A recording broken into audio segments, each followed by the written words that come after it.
that, let's bring in our Friday Faith Nation political panel. Julia Manchester, political reporter with The Hill, and David Brody, CBN's chief political analyst. Both happy Friday. Great to have you with us.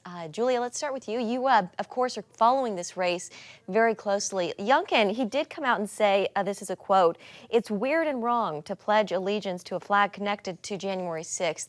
Julia, given how close this race is, how much could this hurt Glenn Youngkin? You know, I think it doesn't do Glenn Youngkin any favors. It's interesting the lines of attack Democrats and Republicans are going on at this point in the race. You know, earlier this week, last week really, we saw Glenn Youngkin and Republicans really seizing on Terry McAuliffe's comments made a couple of weeks ago at a debate saying that he did not believe parents should be telling teachers what to teach in schools. That really sent a shockwave, I think, through the Republican and conservative communities. They started rolling out ads, pouring money into the race. It really appeared to rile them up.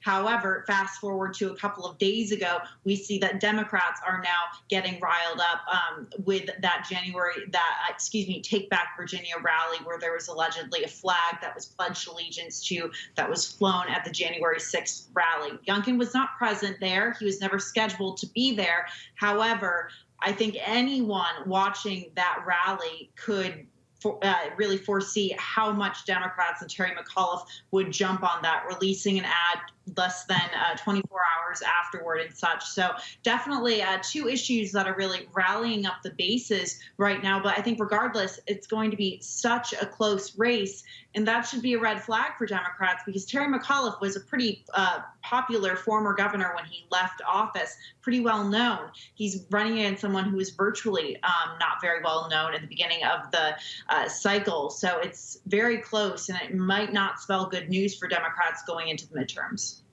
David, Julia just alluded to the second and final gubernatorial debate between Youngkin and McAuliffe in that moment about teaching. Glenn Youngkin and Republicans have made this race largely about education and the role parents should play.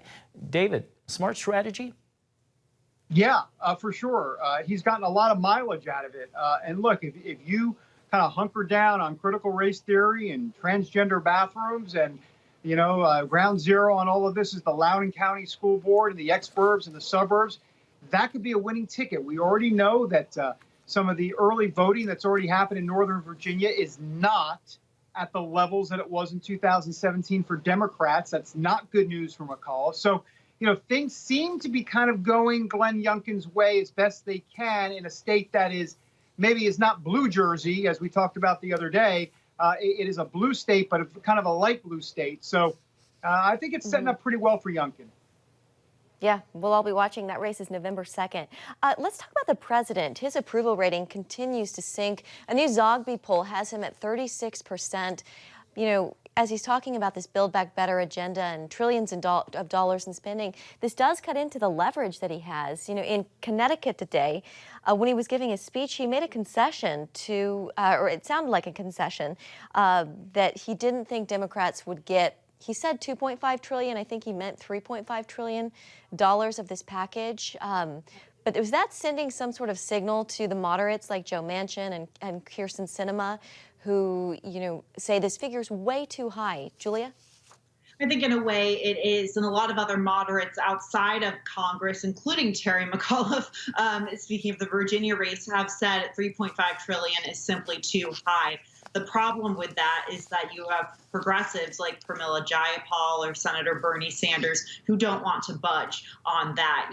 I was talking with Congresswoman Abigail Spanberger from a pretty competitive district in Virginia earlier today, and she was saying, look, we need to pass this infrastructure bill. It will have immediate effects. It will help Americans across the board. And, I think due to the fact that we have a Democratic president, it would help Democrats in the White House and in the House and the Senate. But now that we're held up by this $3.5 trillion reconciliation bill, that makes things much more difficult for Democrats, and they don't get to reap the benefits of that bipartisan deal on infrastructure that was reached earlier this summer. And Americans don't either. Speaking of infrastructure and Americans, new polling from Gallup shows, thank you, Julia, for setting this up perfectly. New polling from Gallup shows more Americans now prefer a more limited role for government. 52% say the government is doing too many things at once that should be left to individuals and businesses. That said, though, David, are Democrats moving in the wrong direction with these massive spending plans that would drastically reshape and expand the federal government? Oh, I think there's no question about it. They're overplaying their hand. I mean, this is what Democrats typically do time and time again. Republicans have done it too. I'm not saying they don't. But look, there's a reason that polling is at 52% of people wanting more limited government, because what they have seen is less limited government. They've seen a government kind of run amok on vaccine mandates, and it's not just COVID, but just everything under the sun that Joe Biden and his administration is doing. And so, this is kind of the yin and yang, if you will, of kind of a course correction. People are saying, look, we might want some government in our lives, and we don't want this much government in our lives. And I think that's some of the polling that you're seeing, and it's directly a result of the fact that the Biden administration, remember, Joe Biden, instead of saying we the people, these are his words, he said we the government. I mean, that's a classic line from Joe Biden, we the government. Believe this. No, the last time I checked, the Constitution says we the people, not we the government. Julia, do you think this translates in 2022, the midterm races? Yeah, I think it very well does. Look, you are seeing polling, not only Biden's individual poll numbers, but also polling as to how Americans feel the country's going. I believe there was a recent Gallup poll that showed that a plurality, at least, of Americans believe the country is headed in the wrong direction. Now, historically, Biden was already facing uphill battle being a first-term president, but this doesn't spell good news for him.